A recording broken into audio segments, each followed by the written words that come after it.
तळोद्यात वादळाचा तडाखा, 5 एकर आंबाबाग उद्ध्वस्त, शेतकरी मनीषा पाडवींचे मोठे नुकसान।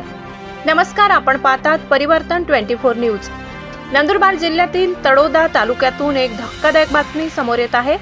तलावडी शिवार परिसरात निसर्गाच्या अवकृपेने शेतकऱ्यांचे मोठे नुकसान झाले आहे। तलावडी शिवार येथील शेतकरी मनीषा राजेंद्रसिंग पाडवी यांच्या 5 एकर आंबा बागेचे मोठ्या प्रमाणात नुकसान झाले आहे। या बागेत सुमारे 800 ते 900 आंब्याची झाडे लागवड केलेली होती आणि यावर्षी चांगल्या उत्पादनाची अपेक्षा होती। मात्र अचानक आलेल्या वादळी वाऱ्यामुळे आणि प्रतिकूल हवामानामुळे झाडांवरील लागलेली फळे मोठ्या प्रमाणात गळून पडली।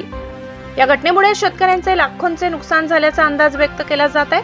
वर्षभर कष्ट करून उभा केलेला बाग एका क्षणात उद्ध्वस्त झाल्याने शेतकरी हतबल झाले आहेत। शेतकऱ्यांकडून प्रशासनाकडे तातडीने पंचनामे करून नुकसान भरपाई देण्याची मागणी करण्यात येत आहे। प्रशासनाने या घटनेकडे गांभीर्याने लक्ष देत लवकरात लवकर मदत करावी अशी अपेक्षा व्यक्त होत आहे। पाहत रहा परिवर्तन 24 न्यूज।